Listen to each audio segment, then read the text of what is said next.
Veloso sa korte para sa testimonya sa nakabinbig kaso laban sa kanyang mga illegal recruiter. Balita mula sa Mandaluyong, hatid ni Radyo Patrol Jom Garner. Jom.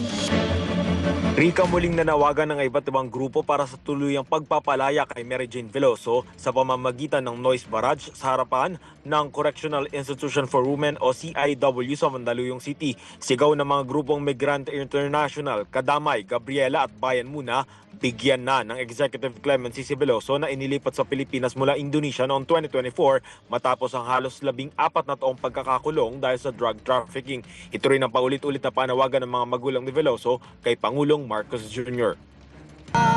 Ang panawagan namin na sa kay mahal nating Pangulo na si BBM Marcos na sana itong pangyayari na ito sana mapakinggan niya at maibigay na yung clemency sa aking anak at makapiling na namin siya.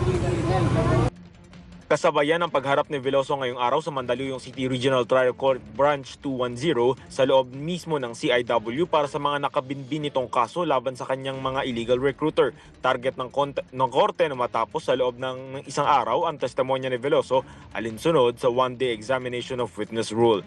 At yan ang balitang kumpirmado, sigurado. Ito ang Radyo Patrol, Jom Garner, DZMM. Maraming salamat, Jom Garner.